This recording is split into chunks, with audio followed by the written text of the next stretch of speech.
All right, let's go ahead and get started. I can start by sharing a little bit about myself. My name is Drew Kono. I work at the Religious Institute. We are a national organization that advocates for sexual, gender, and reproductive justice in faith communities and society. And if you're on the webinar, you're seeing more than just my face. You're seeing some other beautiful faces. We partnered with the Our Movement Forward conference, coalition, group, movement, all of the above around this webinar. And you will see as we sort of continue forward some of the fruits of that partnership and some of the work that we've done together. But first and foremost, before we get into all of that, I just want to say thank you. Thank you all for joining and for being invested in this work and for being physically present today, even though we're digitally connected, being physically present. So I'm going to try and share my screen so that you can see a PowerPoint presentation. So if my co-panelists can confirm or deny my success at having done that, that would be great. Okay, great.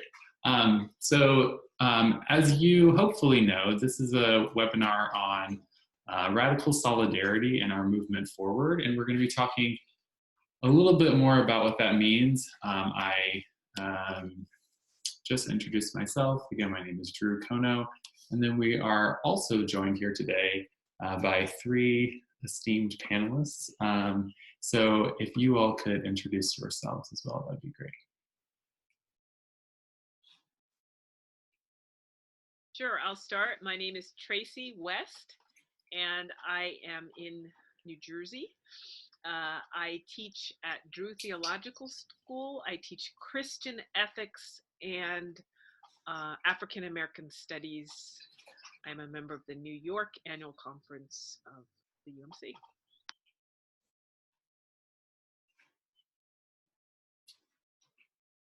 Don't all speak at once.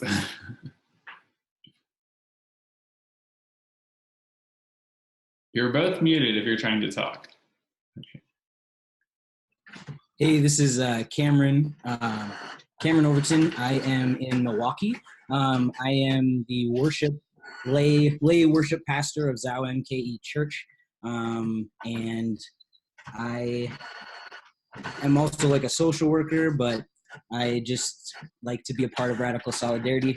Zao does a lot of protesting and all those things, so all the Radical Solidarity mindset and focus has been really huge here in Wisconsin, trying to bring some of that mindset to our folks. And so it's been an honor to work with everybody here and kind of be a part of this as we continue to move forward within the UMC as a whole.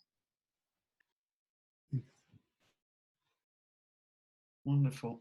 This is Alex da Silva Soto. My pronouns are he, his, and him. I've worked for a few years with queer clergy throughout the connection, and in the last year and a half, I think, or maybe a little bit more, with a collective called Forward, with wonderful advocates and individuals interested in moving the domination forward and the movement forward. So it's an honor and a pleasure to be here with you all. Thank you. I'm in Connecticut as part of the New York Annual Conference. Thank you. Great.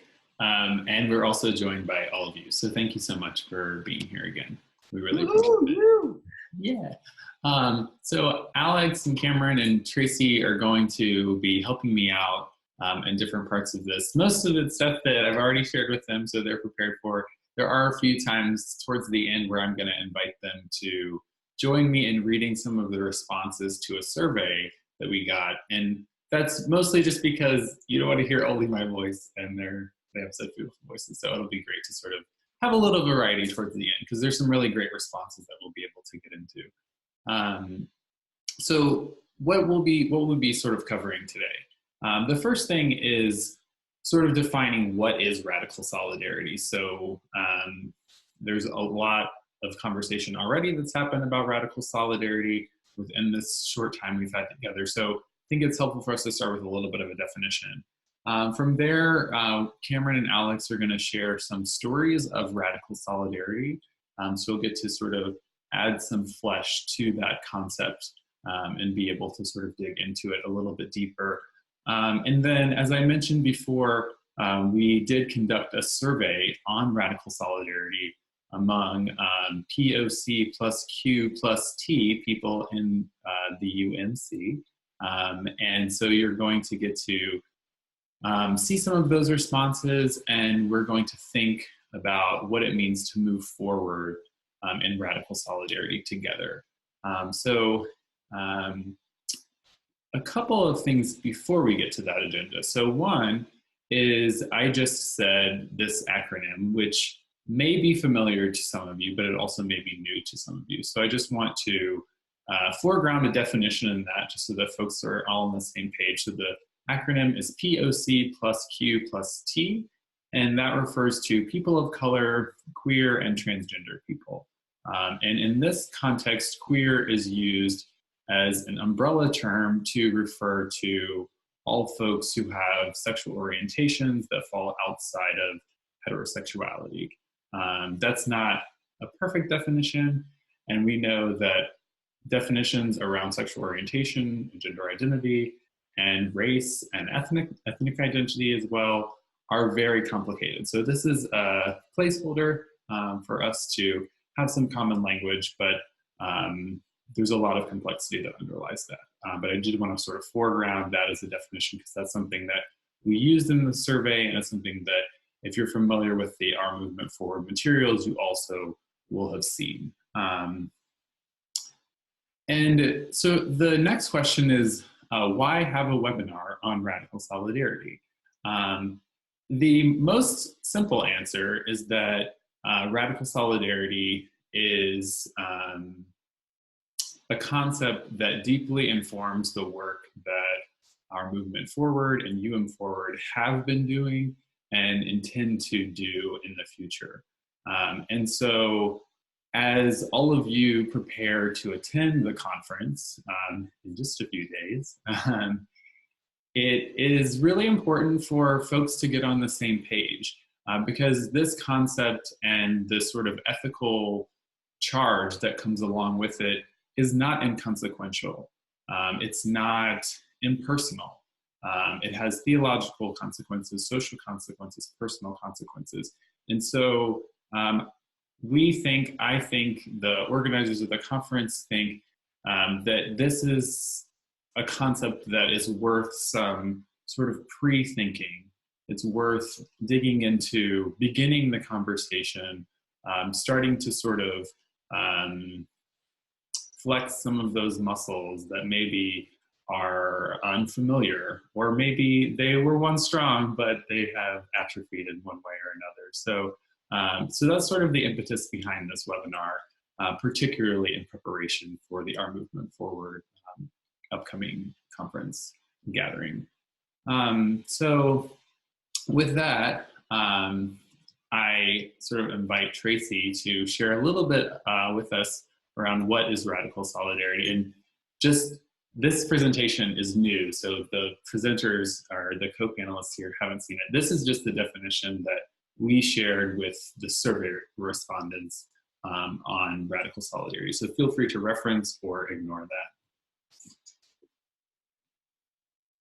No, actually, that's perfect. I'm going to build on it and reiterate a lot of what's there. So thank you, Alex, for reminding me that I did not say my pronouns, she, her, hers.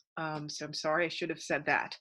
And I just have to say, it's really weird doing this and seeing these numbers. You keep seeing the participant numbers going up, and I'm not sure who's out there.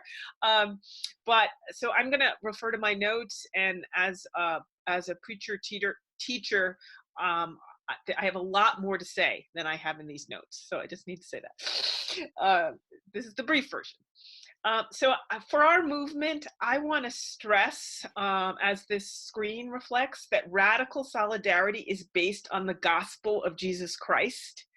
and the radical ways in which Jesus identified with those on the margins. So it's not just the ways in which Jesus identified with those on the margins, but even before Jesus was born, the prophet Mary of Nazareth identified the mission and ministry of Jesus Christ with justice, with the giving up of privilege by those at the center of power. She said, you know, that my favorite radical statement in the Magnificat, one line, she says, God brings down the powerful from their thrones and lifts up those who are deemed the lowly. So as Christians, we engage in a deliberate process.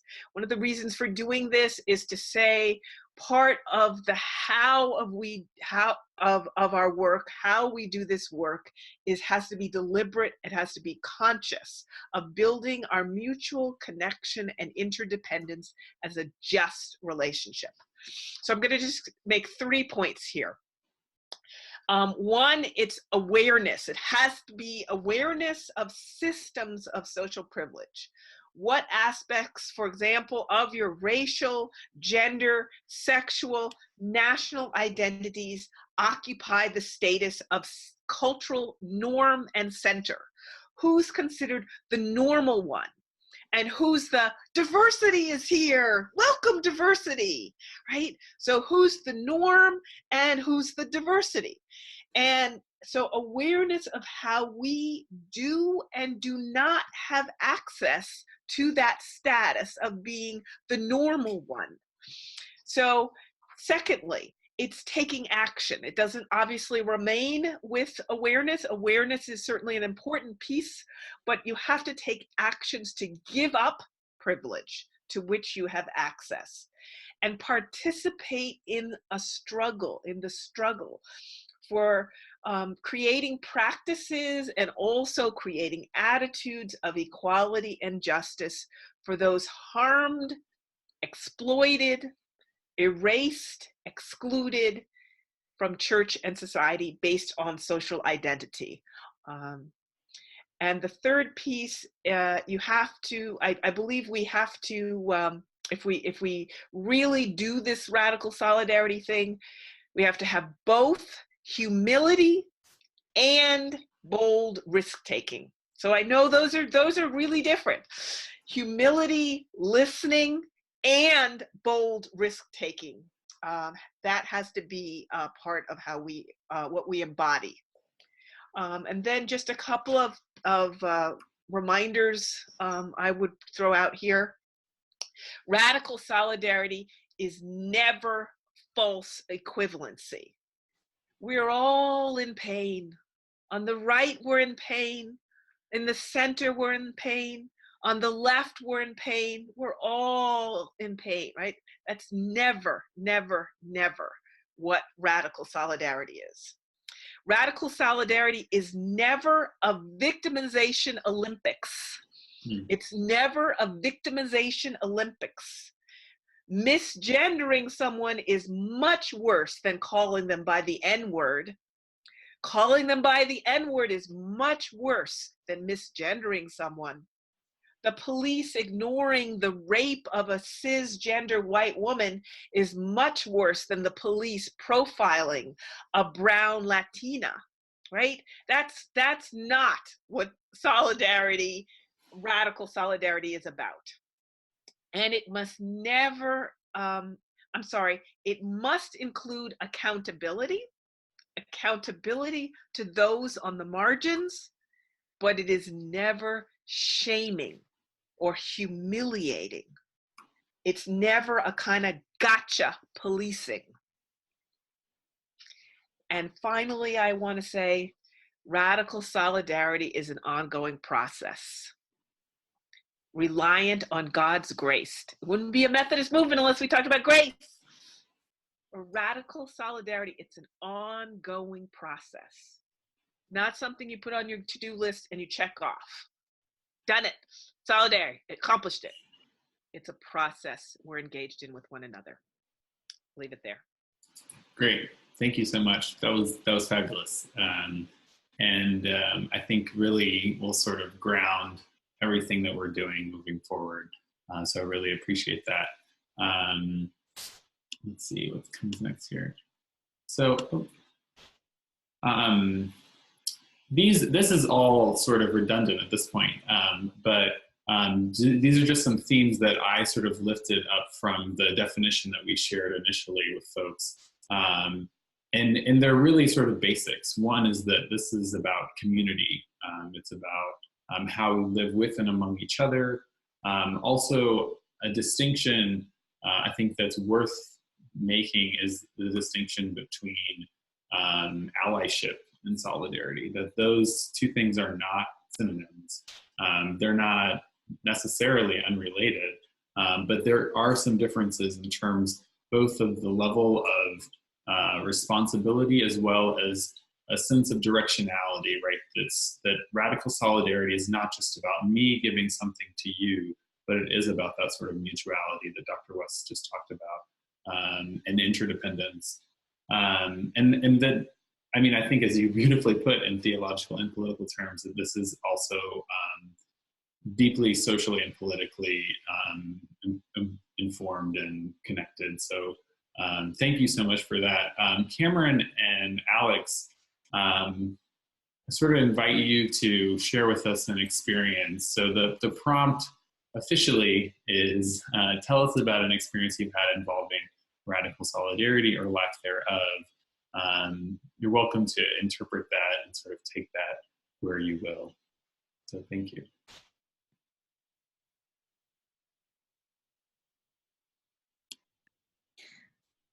Okay, I guess I will start. So I just thought of a few. I know you said one, but I sometimes talk a long time, so I apologize. I'll try to keep it short. But I kind of wanted to give a few different stories, because I think it's important for my process when I was trying to decide what is radical solidarity. And for me, coming from a really hard, like, allyship is really important to me, and what kind of brought me into the difference between that and radical solidarity for me. So, you know, last year, for instance, Trump came out with the trans memo, right, that said a bunch of horrible things for trans people. So we got real pumped about that, and we organized a rally. And, you know, we organized a bunch of people, and a bunch of people came out, and we were like, we have to center trans voices. You know, I, as a trans guy, am like, we have to center people of color. We have to center trans people. And then we had people speak, and we had all this energy around what can we do to be good allies. And many of our speakers got up and basically said, you know, if you're an ally, you need to just show up and shut up, right? And so people were asking, what can I do? And we were kind of saying, you need to show up. And people are like, I want to show up. How do I show up? And people are like, show up and shut up. And then they say, but how do I show up, right? So I think for me, that was a really huge moment that moved me to say, like, what does it actually look like to live in radical solidarity versus this allyship, which is, allyship was us saying, you need to show up. Here's your ally card. You get to show up. And then allies are like, well, I'm kind of feeling defeated because I wanted to help. What can I do? How do I do this? And we're saying, just show up. And so what moved me was to say, like, all of those people who showed up are our people. And, you know, I think this happens a lot in my own space. Like, I'm Black and I'm trans. And so I'm in all these spaces where people want to help, but they don't know how. So they show up, and then because we're not living in solidarity, which says my life is wrapped up in your life and your life is wrapped up in my life, and anyone who's showing up is somebody who wants to do this life with me differently than, like, just kind of being next to me. I think it was really important for me to see that we needed a different mindset, which just said, just come and be an ally. Being in radical solidarity means, like, not only am I showing up to the rallies, you know, I am, as a white person, for instance, I'm going to go eat at Black restaurants because that and that has nothing to do with Cameron, like, but the fact that Cameron is Black and there is importance in that, I'm going to be thoughtful about that in all of my daily activities that say, how can I actually live into this radical solidarity? And then I think, so for me, again, that was a big moment to kind of distinguish. I don't know if that made any sense, but it was a big moment for me to like distinguish between people just showing up and people really like living into what radical solidarity means. And another quick, sorry, my printer's doing something great. Another quick example of that is, when I'm going out, I think it was a couple months ago, there was this hate group that was going to protest drag queen story hour. So Zao was like, all right, let's rally the troops. Let's get out there. We're going to do a counter protest. So we show up with like 150 people and we're like, rah, our love is better than your love. But there are people there who are trying to, speak harm to our people. And somebody I will not show up to a protest without, that's not true, but I really hope that he's always there, is my favorite man. His name is Andrew, and Andrew is a cis white straight guy, but I don't want to go anywhere without that guy, because whatever's happening, if somebody is like being like, your love is horrible, or like, you are a horrible individual, I'm like, Andrew, and Andrew over to me. He then takes the heat for me. He steps in the middle of that and says, nope, not today. I got you. I will take this heat. I will stand in the gap for you. And I think, like, for me, again, as like a trans Black person, that is excellent solidarity that says, like, I can handle it, but when I don't want to, I have Andrew who's going to come and stand in the middle for me. And I know that he will always do that because we're living in this radical solidarity together. So those are just two really quick thoughts that I had about what that could look like for you. That's excellent. Thank you so much. I think that exemplifies so much of the beautiful definition that Tracy gave in terms of being aware of your privilege, willing to leverage that privilege and give things up even, right? As well as that humility, that combination of humility, listening for the call, and then willing to take the bold risk, right? So that's really great. Thank you. Am I up? Yes. Thank you. Yeah, appreciate that very much, Cameron. I'm the same way, so I have a few examples, maybe three, and I'll try to be as succinct as I can. I'm very familiar with cutting you off, so I will if I need to. All right. I'm from the Deep South. So anyhow, the first example that came to my mind as I'm thinking about it was the spring session of Judicial Council in 2017. And this is when there were charges brought against Bishop Karen Oliveto, but there were charges also brought against, not named because it was question of legality, brought against the bishops that were ordaining queer people, our queer people. So we had a lot of people concerned about what was going to happen because some had just been ordained as out people in 2016. So, and the way that it was organized, the hearing was organized, it was, in my view, intentionally designed to exclude people, to keep people outside, to control the space, from, of course, having, police presence, to the way that they were handling tickets, how you would be able and allowed to go in the space or not. So there was an intense system of controlling anything that we might do as an expression of radical solidarity with one another and advocacy. So we had to move very quickly because none of this was disclosed to us until we showed up. So we couldn't even plan ahead of time. So there was a lot of in the moment adjusting. And there was one moment when a number of allies that were there volunteered their tickets to the queer people that were being judged and discussed and talked about, but were going to be kicked out of the space or not even let in the first session, but they were all there, and these allies were very generous and very kind with their tickets and say, no, you take my seat, you take my place, you need to be there, and we'll be here outside singing and praying and supporting you. So that was a wonderful example of radical solidarity for me.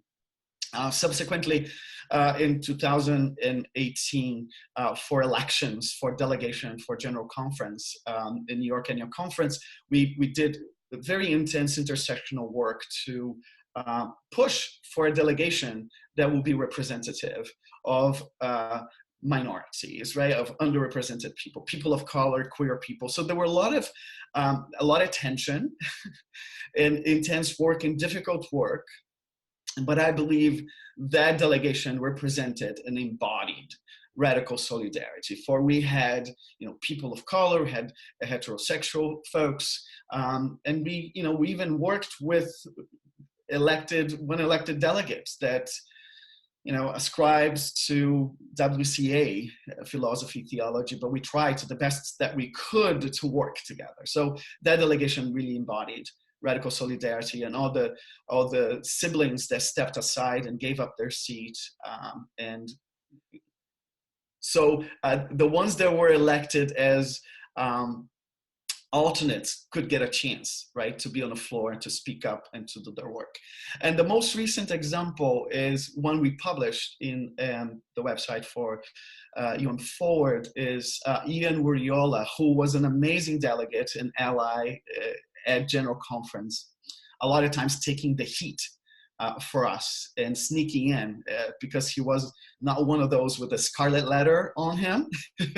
So he was called on to come to the mic, and he would come to the mic and he would bang, preach, and really do an amazing work. And just this last week, he decided to withdraw his candidacy to the ministry because he believes he needs to stand in solidarity with the ones that are unable, to go through the process. And so to me, that's radical. He was giving up a lot.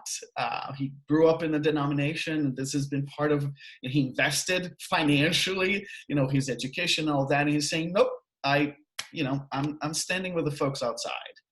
And if they can come in, great, I'll come in. If they can't come in, we're going to build something outside of this. So that's another very practical example of radical solidarity. And thank you. Yes. Great. Thank you. Thank you both. This is really helpful. And as we sort of move forward, it's, as Tracy mentioned, sometimes it's a little bit hard in the webinar because it's not as dialogical as when you're in person or you're in a workshop. But I would invite you to sort of reflect a little bit in these stories. What are some of the things that you notice in common? And what's great is that as we continue through our time together, we're going to be working through some more stories and some more sort of firsthand experiences, primarily through this survey. So first, I think it'd be helpful to talk about sort of what the goal of the survey is as it defined. So that when we shared the survey, it's opened with the goal. The goal of the survey is to learn about the experiences of people of color, queer, and transgender United Methodists, both lay and ordained, their experiences in terms of radical solidarity. So that's the goal of that survey. And I want to take you through a little bit of sort of about the survey first.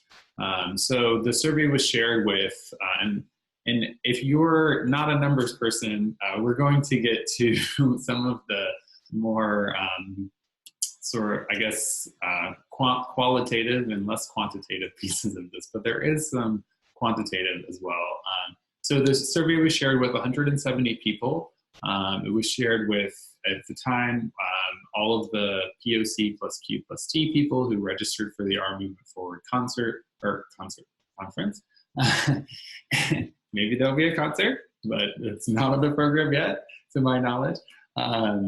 There were a total of 48 replies, so that would make the response rate around 28%. There were 11 questions on the survey, a combination of open-ended, multiple choice, and check all that up apply questions.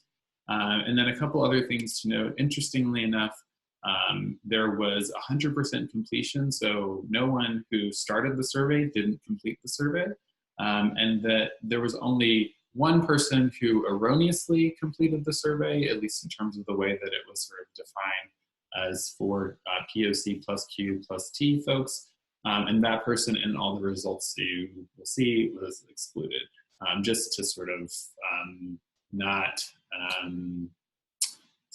complicate the numbers. I think that would sort of change some of the conclusions. So a little bit about the sample of folks. So there's a lot of numbers on the screen, but I think that it's helpful to get a sense of who these 48 people are. So 92% of them would fall as under the Q of the POC plus Q plus T. So 33% identified as lesbian, and this is all self-identification too. So if you're a survey wonk, you know, there's a lot of different ways that we can ask these questions. We ask people to just to share how they would describe their sexual orientation. How would you describe your gender identity? We worked through a couple of other ways of doing it, but that was just the easiest way to be open-ended and give folks a chance to sort of share in the least constricted fashion. So 33% self-identified as lesbian, 25% as queer, and then going down from there, 13% gay, 10% bisexual, 4% pansexual, and 4% asexual. In terms of gender identity, 21% reported a gender identity that would not be considered cisgender. So 17% self-identified as either genderqueer, gender nonconforming, or non-binary, and then 8% self-identified as trans or transgender. If you, like me, had looked through the results of the survey, you would see that there is some overlap even between those. So there are people who identified as trans and gender nonconforming or non-binary and trans. So those numbers are not, there's overlap, I guess, between that 17 and the 8%, which is worth knowing. Interestingly, a majority of people, so 54%, did not report any sort of cis or transgender identity in their responses. So they just responded with something like female or male or woman or man. So that's interesting because they could point to a number of different things. One, that when people describe their gender identity, that they're not thinking about trans or cis. It also could mean that people are intentionally disavowing those labels for one reason or another. And then of the people that reported, there were 17% who reported a male-identified gender identity. 63% were female-identified, and then 19% reported a non-binary gender identity. So again, there's overlap between folks who maybe responded as a trans man or a trans woman, or there were some folks who identified as non-binary femme, right? So that would fall within one of these three categories accordingly. Again, interestingly, of the respondents, 21% would be considered POC or people of color. So in sort of declining order of the percentages of people of color, 14% self-identified as Black, and within both Black, Latinx, and Asian, that is an identifier that was more complicated in the responses. So Black included Black, African American, Latinx included Latinx, Latino, Hispanic, and Asian included. There was one person who self-identified as Asian, one person who self-identified as Filipino, I think.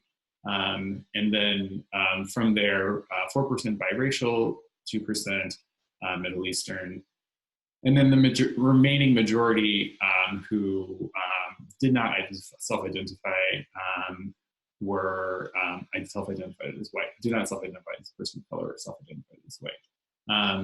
And there was also overlap as well within the people of color categories.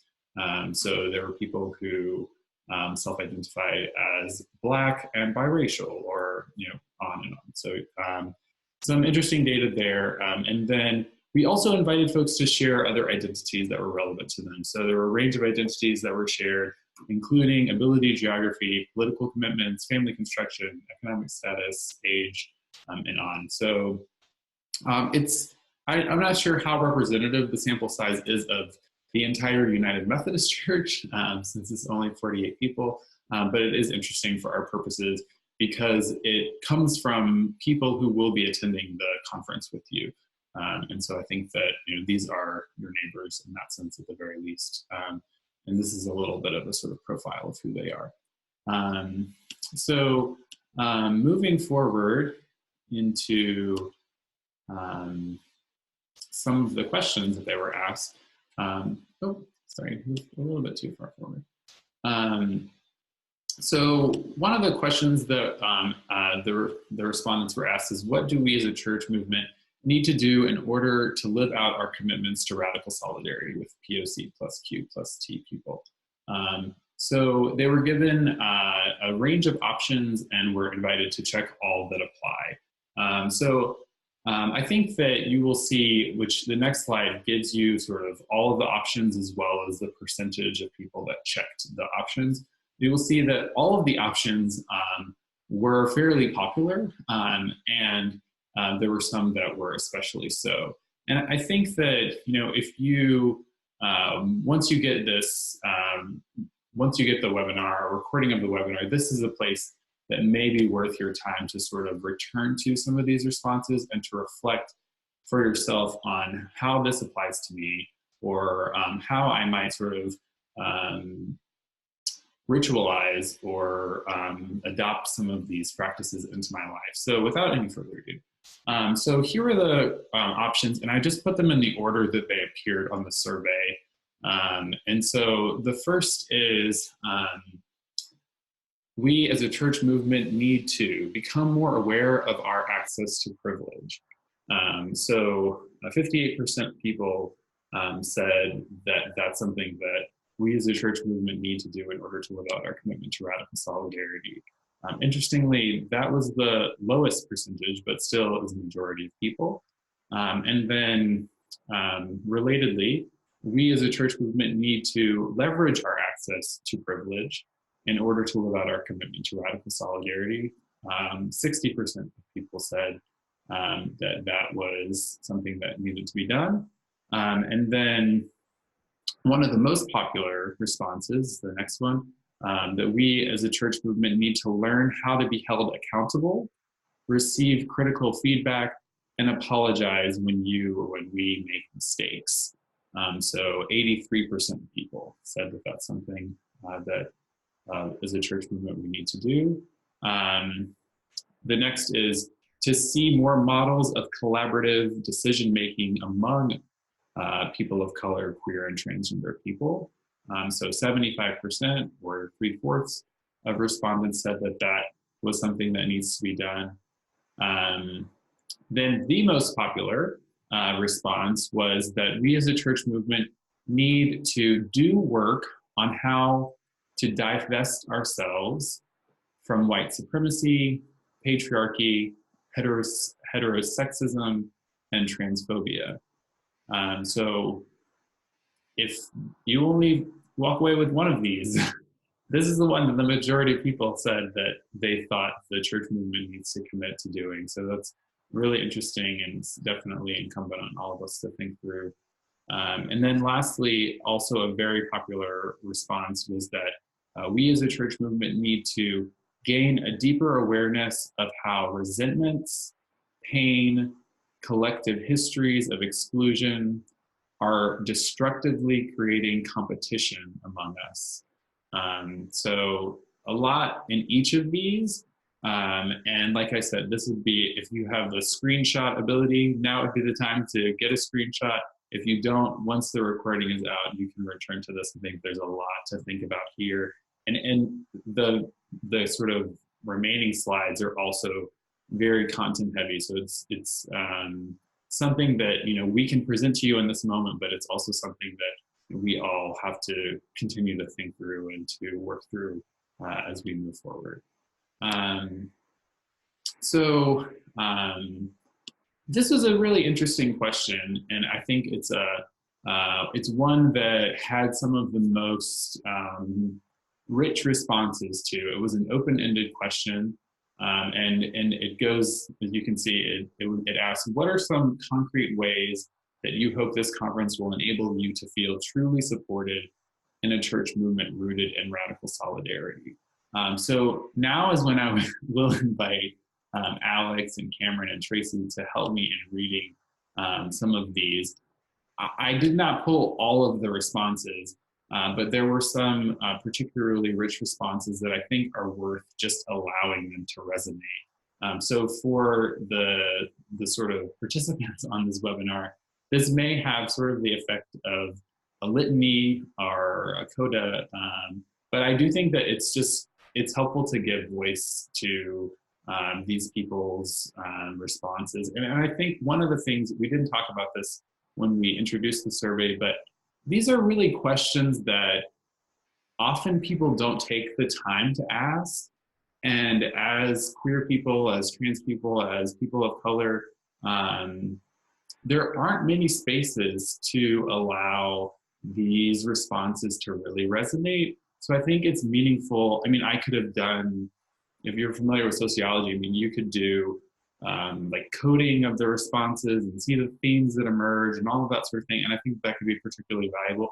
But I think it's helpful just to start with what people say and to let that resonate here. So I will start by reading the first, but there are a couple of slides of this, and if you all could join me. So again, the question are, what are the concrete forms of support that would, or concrete ways that you would feel supported in this movement, particularly with this conference? So the first person says, I need to see that people who are allies are passionate at creating change, even when it doesn't affect them.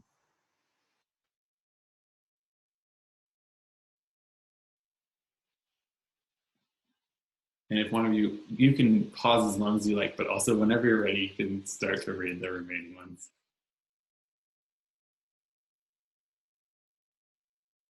I want us to begin to coalesce around a new denominational model where we are uncompromising in our commitment to combat oppression and discrimination. I think we have a unique opportunity to create a new thing based on gospel principles.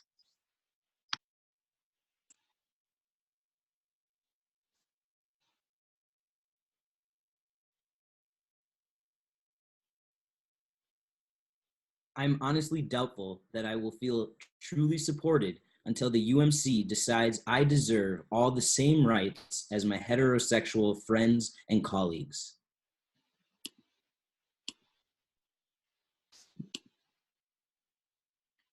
No more calls for unity with oppressive people. We can exist within the system in order to resist it. But unity is a veiled term that implies that queer folks are the problem and that we should agree to get along with those who don't want us in the church. We need to create a new thing.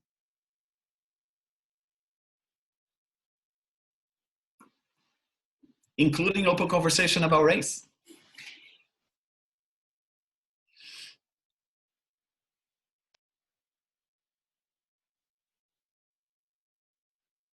I hope that we, as a collective, leave Minneapolis with a plan of action for building a new church, movement/denomination.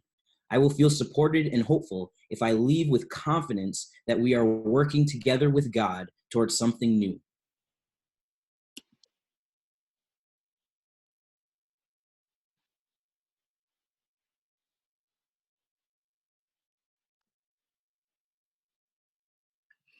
I want to see a movement for radical solidarity, but also a movement for radical organizing. I hope this conference will offer ample space for dialogue, real conversation that comes from the heart and speaks to our lived experiences. I hope that we not only have room to dream of a new way, but that we actually come away from it with some semblance of a plan.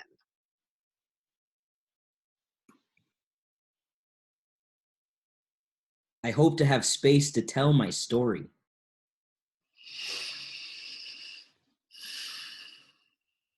concrete ordination steps for queer candidates.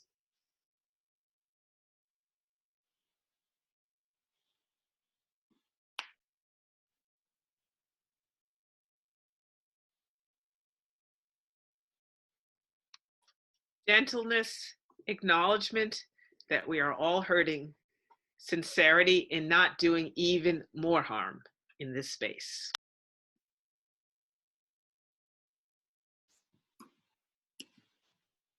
Great. Thank you all for joining me in that. I think I mean, honestly, we can say a lot, but I think that these responses really speak for themselves and they're really powerful. And I think what's interesting, another thing that I think is really unique about the survey and also about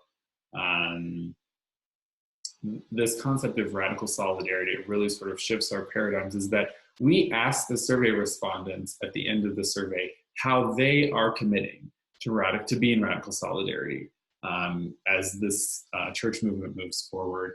And I think that, again, if this were to sort of go back to the distinction between allyship and solidarity, if this were a survey on allyship, that would not be a question on the table. And what the fact is that we are inviting everyone to leverage their access to privilege, to make sacrifices, to listen for the call, right?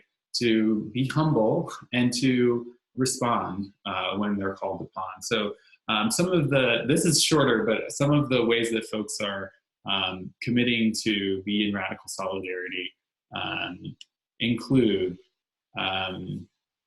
again, I will start, and if you guys could join me, I will show up.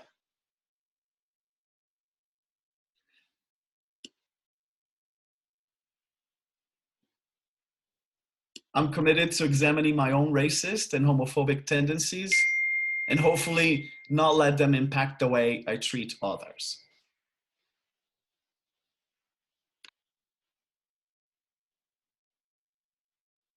I'm committed to decolonizing my bookshelf and stepping back to listen when people of color are speaking.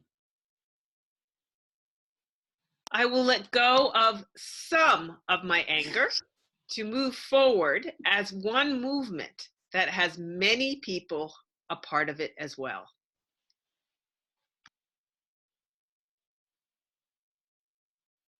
I'm willing to travel to help with the movement, hold gathering in local areas. I'm willing to do whatever that is within my physical and emotional ability. Great. And this is sort of how we will end the webinar, but we will also have some time for Q&A and for folks to sort of raise their hands and share. But this is the question that that was sort of put at the end of the survey, the sort of introduction to the survey is, what does it mean to live out a commitment to radical solidarity? And I think this is a helpful way. We shared this with the folks who filled out the survey, and I think it's a helpful way to sort of close our conversation. And I think that it has many resonances with what we've already discussed. So I will just read what it says. It says, radical solidarity is an ongoing process, never a completed goal. It is a communal and interpersonal journey we embark upon together as we move toward grace-filled interdependence. It is characterized by having an awareness of systemic and cultural power and privilege, understanding our political access to and the benefits we receive from these forms of power and privilege, acknowledging the ways in which some are relegated to the margins, denied human dignity, and assumed to be inferior contributors to church and society, taking action to resist the ways in which our most vulnerable siblings are targeted for exploitations, harms, and exclusion based on their social identities, and actively relinquishing our unearned systemic power and privilege. And then lastly, by embodying an attitude of learning, listening, humility, and bold risk-taking. And there was a disclaimer at the end, which is important, and it says, radical solidarity is never rooted in paternalism, pity, or guilt-ridden inaction. And so with that, I want to say thank you all for being here on this call. Thanks to Alex and Cameron and Tracy for participating in such rich ways in this conversation. And I also want to say that, you know, we're not ending here with a sort of denouement and easy or clear conclusion, because this really isn't the end. This is the beginning. And so that may sound a little bit trite, but it's really true. This is a preparation for everyone to be in community together at the Our Movement Forward conference, event, gathering, moment. And so if you're feeling like, I want to get this stuff going, or I don't know where this stuff goes from here, I would say, one, we are going to share everything that's been shared with you already via a recording, but two, you may be in the exact right place because this is just the sort of beginning, and there's a lot more that is to be done. So I want to offer Tracy, Cameron, and Alex a chance to share anything else before we open up for Q&A, but that's all that I have prepared, and I also want to respect folks' time, but we said this would only be an hour. So I'm interested in some Q&A. I don't want to end without people asking some questions, so I don't have that. Same here. All right. So if you have any questions, there is a place to add questions and answers. There's also the ability to raise your hand.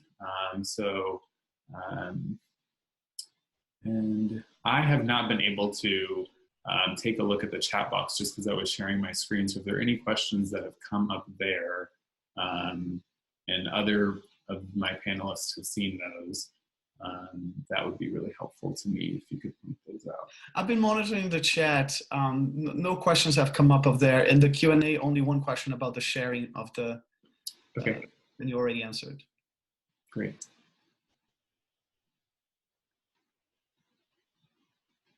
Looks like another question here.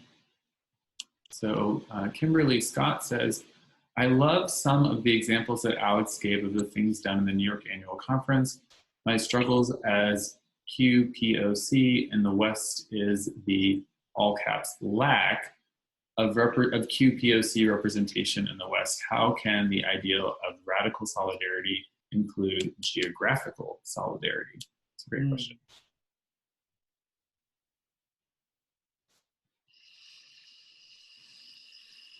Mm-hmm. I don't have all the answers. I mean, I can start the conversation. I think that you know, this is a radical solidarity is inherently about more than just about race, sexual orientation, gender identity. It is about those things, and unapologetically so. But it's also about fully human people who are allowed their full complexity and are not only seen through one identity lens. And so I think that it includes attendance to geographic solidarity. And I think even within that geography cuts across in so many different ways. And within the Methodist context, that's so frequently seen as annual conferences, right? But even within progressive annual conferences, there are areas that are more hostile within those annual conferences. Even areas that aren't hostile within church contexts are hostile in just regular everyday life contexts, right? And so I think that that's the kind of complexity that that this framework really calls for. So that's some of it.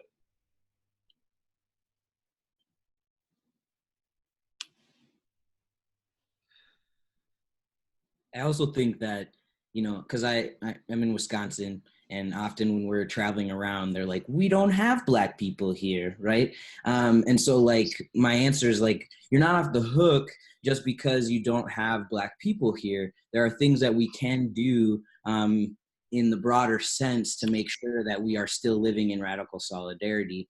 And I think that might take more thought about what are the privileges that I have that I'm not letting go of that are affecting people of color. And so I think some of that conversation needs to get out there as well, that it, just because there aren't people here doesn't mean that how we're living our lives does not affect people of color. But as a person of color, it is frustrating, obviously, to like continuously have these conversations without having people of color as a part of the conversations. So I think, we do need to work to bring in people of color's voices to those spaces somehow. But again, no one is off the hook for radical solidarity and what we're trying to do together. Yeah, let's throw some more questions in here. Lynette says, will there be programs to help us hold local gatherings? I'm just going to read a few questions just to sort of let some of those resonate, and then because they're starting to come in, which is great. If you all also have to leave at 8:30, I think we might go until 8:35 just to let some of these questions come out there, but you're welcome to leave, including panelists. If you need to leave at 8:30, you're welcome to. Will there be programs to help us hold local gatherings? William says, how do we employ radical solidarity to keep the privileged from pitting the marginalized against each other? Christian says, how many people are watching the webinar? How does that compare to the number of OMF registrations? So I think we've got answers to some of those questions. You guys want to start? Yeah, we have had about 71. It fluctuated a bit between 71 and 67 participants. Mm-hmm. And we have 323 registered participants. Great. Other questions? How do we employ radical, this is just returning to Will's question, how do we employ radical solidarity to keep the privileged from pitting the marginalized against each other? I think that's a good question.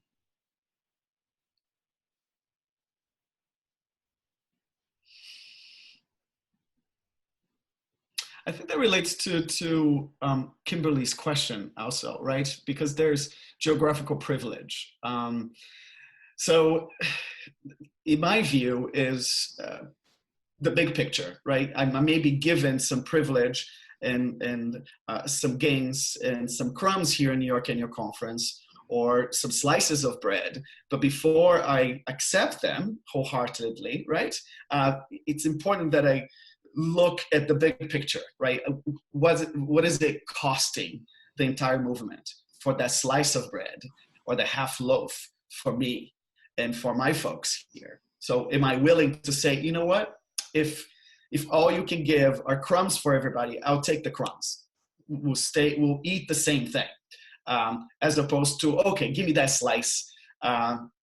I worked for it or deserved it, or whatever those thoughts that may come up, right? Or if I get that slice, I'll be stronger. And if I'm stronger, I'll be able to work for them and help them. So I think this is an important question, because the system will do that, right? They will privilege one group a little bit more here and there.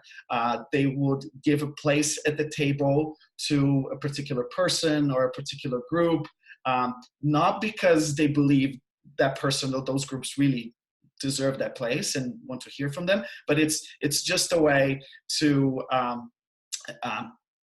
whitewash or rainbow wash tokenism, right? So I think that's an important element we need to pay close attention to, because the system will do that. They will give us those carrots here and there, while the stick is going wildly against our siblings.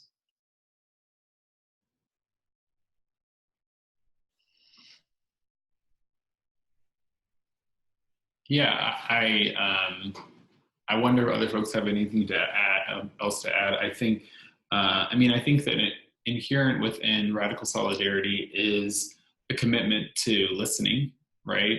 And to humility. And so even when you experience what might be considered sort of a win, in crude terms, who are you paying attention to? Or who are you listening to in terms of who may not be experiencing that win in the same way as you, right? And are you experiencing that win yourself with humility? And so I think that it's not, it doesn't fix every problem, but it is a framework to apply to one's life, and can sort of transform the way that you experience all of those things, from disappointment to, your own accrual of things that look like or maybe are privilege as well, within all of the complexity. Let's see. So Lynette asks, and there's some other folks that are asking about sort of specifics of the gathering that's going to happen. I wonder if it might just be helpful to share with folks when they're going to get some of those specifics. So Lynette's asking about programs. Will there be programs to help us hold local gatherings? And then Julie asks if you can give us an overview of the 3 streams and how they will go. I don't know that now is the best time for that, but can you give folks a sense of when they might hear those things or get that information? The description of the tracks went out with a few emails. If you're not getting our emails, please email youmethodists4, so all together, youmethodists4@gmail.com, so we can make sure you're getting those pieces of information. The track descriptions were included in the registration for the webinar, but we're going to send another email with all the track descriptions, and we hope that everybody will sign up beforehand so we can be prepared logistically with a space appropriate for the number of people signing up to these different tracks. Indeed, the hope is that going on beyond the gathering, there will be a network, right? And the models and the encouragements and the plans, right, for action beyond that.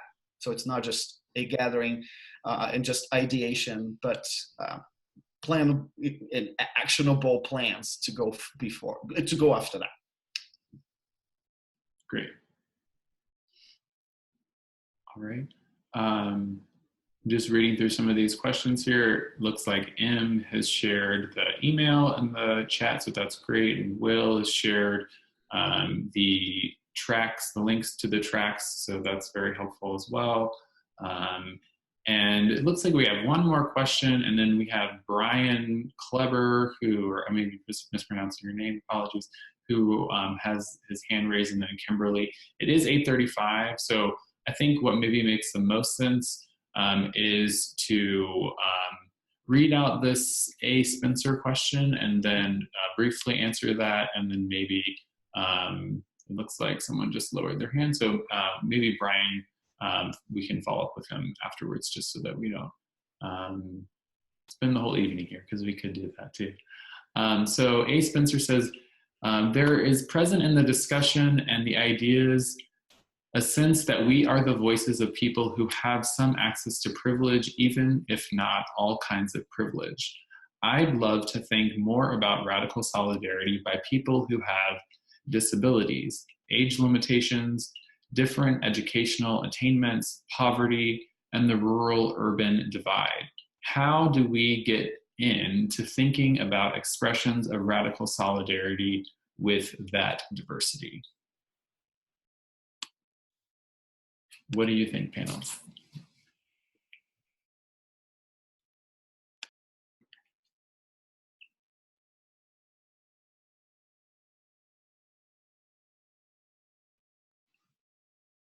I think that's great.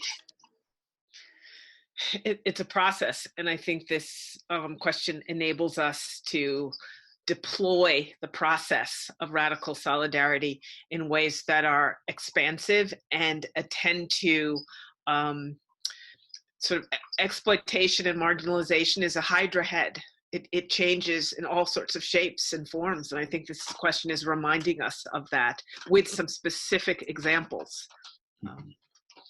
So to me, it enriches us and keeps us accountable in broader ways, and that's precisely what we want to be doing. I'm needing to jump off. I'm sorry. I think that's a great way to end our conversation. Really appreciate everyone who's joined us. And like I said, you'll be getting this recording. So thank you all so much. Have a great evening. And we will see you in person very soon. So thank you very much. Thank you, Drew. Yeah. Bye-bye. Thank you, Drew. Thank you, Tracy, Cameron, everybody that's participating. Have a great night. Talk to you soon. Love. Bye-bye.